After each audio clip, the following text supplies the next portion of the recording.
गोविंद गोविंद गोपाल भज मन गोविंदा गोविंदा गोपाला गोविंदा गोपाला गोविंद गोविंद गोपाल भज मन गोविंदा गोविंद गोविंद गोपाल भज मन गोविंदा गोविंदा गोपाला गोविंदा गोपाला गोविंद गोविंद गोपाल भज मन गोविंदा गोविंद गोविंद गोपाल भज मन गोविंदा। सभी पुण्य आत्मा पूरी एकाग्रता के साथ सुनिएगा, बहुत ध्यान से सुनने का प्रयत्न कीजिएगा। एक एक शब्द को पूरी एकाग्रता के साथ। क्या कल हमने कहा कि गुरु के पास पहले प्रणिपातेन यानी उनके चरणों में जाकर नतमस्तक होकर शरणागत होकर, लेकिन बिना समर्पित के कल्याण नहीं होता। हम डॉक्टर के पास जाते हैं, डॉक्टर की बात को पूरी तरह मानते हैं। हाँ डॉक्टर साहब, वैसे तो मुझे बर्फ़ का पानी पीना बहुत पसंद है, आप कह रहे हो गर्म पानी, मैं लूँगा, मैं गर्म पानी पी लूँगा। क्यों? आप शरीर से स्वस्थ होना चाहते हो, लेकिन गुरु की बात नहीं मानते, क्योंकि वहाँ आत्मा में स्थित नहीं होना चाहते। शरीर से तो सब स्वस्थ होना चाहते हैं, लेकिन आत्मा से अपने स्वरूप का ज्ञान नहीं प्राप्त करना चाहते। तो क्या कहा था? साष्टांग दंडवत प्रणाम करके अपना शरीर, और ध्यान से सुनिएगा, जो अपनी वस्तुएं सब उनको अर्पण कर दे। उनके अर्पण करने का मतलब मेरा कुछ भी नहीं है, ये शरीर भी मैं नहीं हूँ और ये सामान भी मेरा नहीं है। यानी अपना मानना छोड़ दीजिएगा। गुरु को कुछ नहीं चाहिए किसी से। कोई गुरु संत महात्मा वो अपने में ही छोड़ने के चक्कर में लगे होते हैं, वो आपका लेके क्या करेंगे। फिर कहा सेव्या, शरीर और वस्तुओं से गुरु की सेवा करना जिससे वो प्रसन्न हो, यानी शुद्ध लोहा बनना। गुरु चुंबक है, उससे हम चिपक जाएं। जैसे आप और हम लोग ममता मोह आसक्ति की अज्ञानता के कारण परिवार से चिपके हुए हैं, माया से चिपके हुए हैं, संसार से चिपके हुए हैं।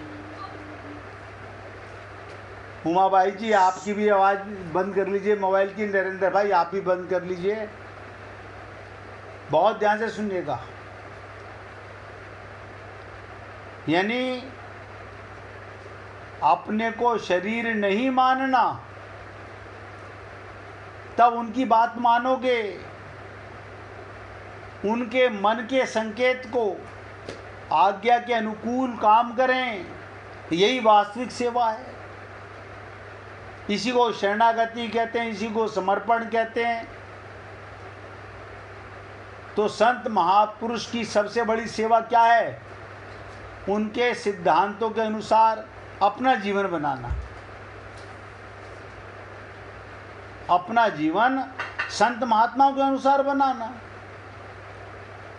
अपना जीवन हम क्या सोचते हैं? हम सुधर रहे हैं, पूरा परिवार सुधर जाए। अरे बाबा, जब उनका समय आएगा, उनको कोई संत महात्मा मिलेगा, जब वो समझ में आएगा तो सुधरेंगे। बात है अपना कल्याण करने की। 6 में से 3 सुबह देते हैं और 3 शाम को देते हैं, 6 भी हो देते हैं। तो 6 काफी भी जो 3 लोग पार्लियामेंट में। मिश्रा जी आवाज भी बंद कर लो मेरे भाई।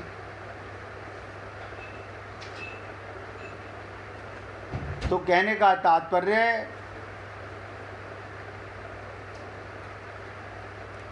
अपना जीवन संत के अनुसार चलाना, कारण कि उसके सिद्धांत जितने प्रिय होते हैं उतना अपना शरीर भी प्रिय नहीं। आप सोच लीजिएगा, हमको हमारा शरीर ज़्यादा प्रिय है या गुरु की बातें ज़्यादा प्रिय हैं या ममता मोह आसक्ति ज़्यादा प्रिय है? ये तो आप सब झूठ नहीं बोल सकते अपने आप से।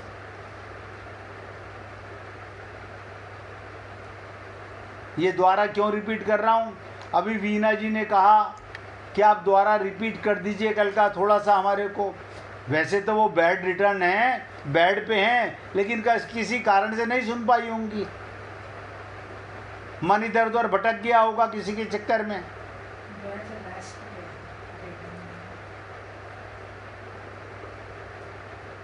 तो सिद्धांत की रक्षा के लिए अपने शरीर का सहर्ष त्याग कर देना, अगर भगवत प्राप्ति करनी है तो।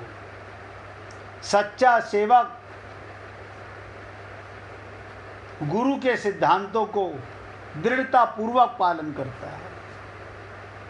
फिर इसके बाद में ध्यान से सुनिएगा, अब यहाँ से बात आती है, जब आपका मन आपकी बुद्धि पूरी तरह समर्पित हो जाए तब हम अधिकार बनते हैं गुरु से प्रश्न करने के लिए, केवल परमात्मा तत्व को जानने के लिए। जिज्ञासु भाव से सरलता और विनम्रता के साथ हम अपने संत महात्मा गुरु से प्रश्न करें, अपनी विद्वता दिखाने के लिए नहीं, उनकी परीक्षा करने के लिए प्रश्न ना करें।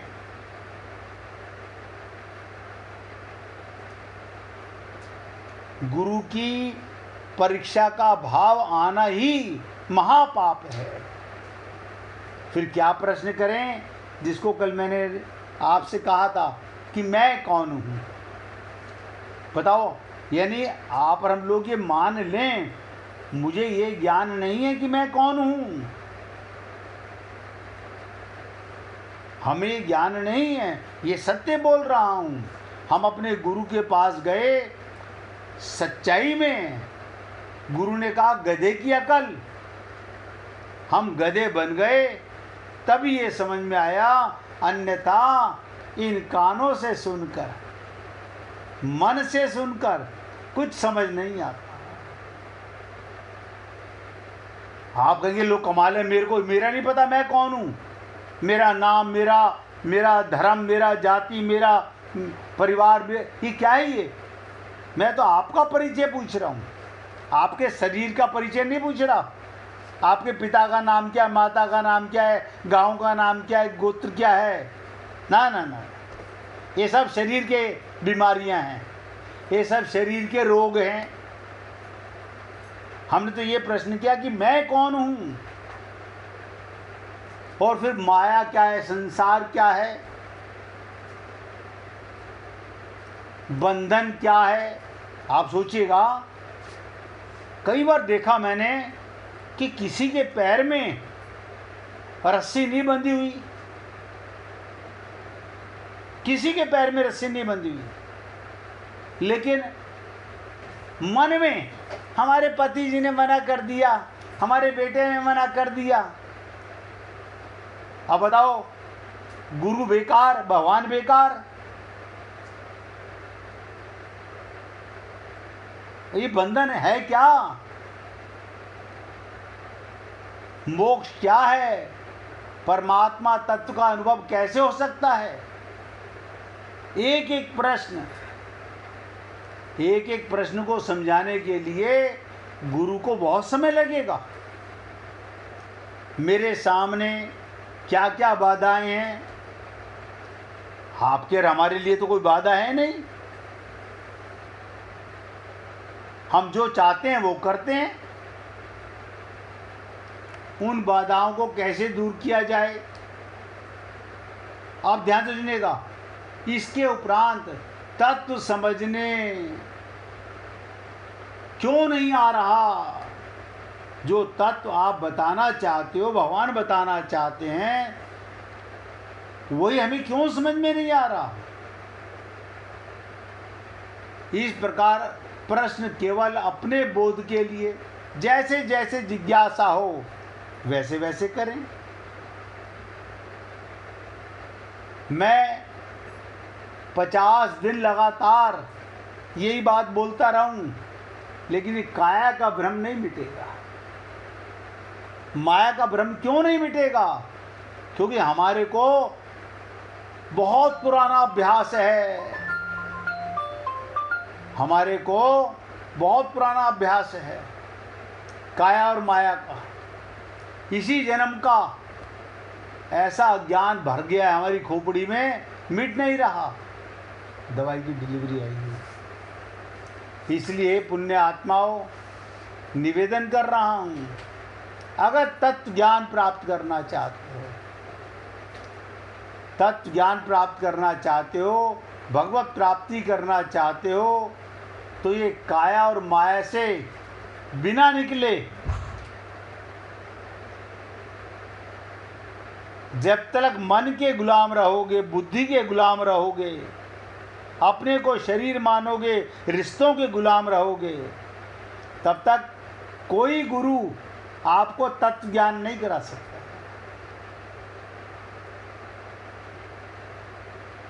आप कहेंगे लोग बताओ हमें संसार का नहीं पता, हमें तो संसार का सब पता है।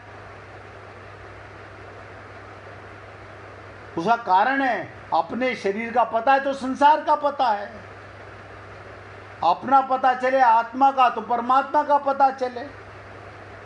आप हम लोगों को मैं शरीर हूँ, मैं स्त्री हूँ, मैं पुरुष हूँ, सारा पसारा संसार का पता है। हमारे प्रधानमंत्री कौन, हमारे राष्ट्रपति कौन,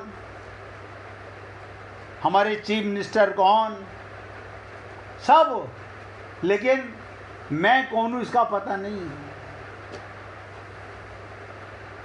यानी माइक ज्ञान तो हमने बहुत रट लिया, दिव्य ज्ञान, उसके बिना दिव्य प्रेम मिलता नहीं। बाई जी आज बोल रही थी कि भैया पता नहीं ये गीता कैसे समापन होगी। मैंने कहा जिस दिन ज्ञान हो जाएगा उसी दिन समापन हो जाएगी। जिस दिन समर्पण हो गया उसी दिन। तो कहने का तात्पर्य तत्वदर्शिना, कहने का मतलब ऐसे तत्वदर्शी ज्ञानी महापुरुष के पास जाकर ही ज्ञान प्राप्त कर सकते हो। श्रोत्रिय ब्रह्मनिष्ठ, उसी से कल्याण होगा। अब भगवान शंकर की एक ही चौपाई में, आप सोचिए भगवान शंकर की एक ही चौपाई में कितना कमाल का उपदेश है।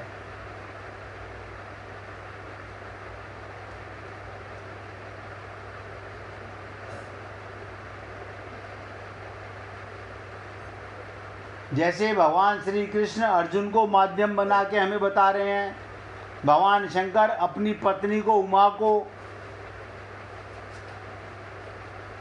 शिव का उपदेश, भगवान शिव ने माता पार्वती को आध्यात्मिक तात्विक ज्ञान कराया, सत्य क्या है और भक्ति ही शाश्वत सत्य है। जगत की असत्यता, ये मोह माया ममता, ये संसार सपने जैसा है जो आँख खुलते ही ज्ञान होते ही मिट जाता है। लेकिन क्योंकि अभी हम जागे नहीं हैं इसलिए हमारा भ्रम मिट नहीं रहा। तो आप हम लोगों को गुरु के पास जाकर अंतःकरण की शुद्धि के अनुसार अंतःकरण की शुद्धि के अनुसार ज्ञान के अधिकारी 3 प्रकार के होते हैं। देखिएगा, ज्ञान के अधिकारी भी 3 प्रकार के।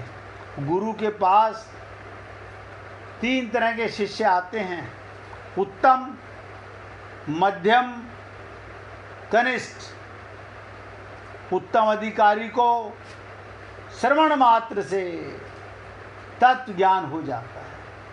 कमाल है, ऐसे कैसे हो जाता है? क्योंकि वो गुरु को खोपड़ी में बैठा रखा होता है कि गुरुर् ब्रह्मा गुरुर् विष्णु गुरुर्देव महेश्वराय गुरुर साक्षात्कार परब्रह्म तस्मै श्री गुरुवे नमः। अगर कोई गुरु की शरणागति चला गया तो भगवान की शरणागति पहुंच जाएगा। हम लोग देवी जी को भी मना रहे हैं, गणेश जी को भी मना रहे हैं, एक गुरु को तो मना नहीं सके। पता नहीं क्या सोचते हैं। मैं सोचता हूं कई बार, कैसा पाप भर गया मन के अंदर। तो अंतःकरण की शुद्धि के अनुसार ज्ञान के अधिकारी 3 प्रकार के, गुड, बेटर, बेस्ट, उत्तम, मध्यम, कनिष्ठ। उत्तम अधिकारी केवल सुनेगा, तत्व ज्ञान हो जाता है। सुनने से हो गया, क्यों? उसने गुरु के मुख से निकला, मान लिया। हम बुद्धि लगाते हैं, बुद्धि शरणागति नहीं करते, बुद्धि लगाते हैं। उत्तम अधिकारी वही जिसमें तत्व प्राप्ति की लगन हो। अब बताइएगा, पानी के गिलास आपकी टेबल पर 50 रखे हुए हैं, एक व्यक्ति ने आके 1, 2, 3 गिलास पानी पी लिए। एक ने 1 पिया, एक ने 2 पिया, एक प्यास नहीं है उसे, एक को प्यास ही नहीं है। वो कह रहे नहीं, हम तो घर से पी के आए थे। ऐसे ही गुरु के पास जाकर, हाँ रामायण हमने पढ़ रखी है, गीता हमने पढ़ रखी है, हमने सब ग्रंथ पढ़ रखे हैं।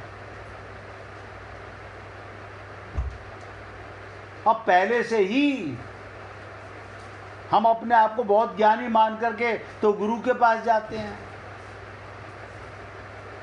केवल सुनने मात्र से।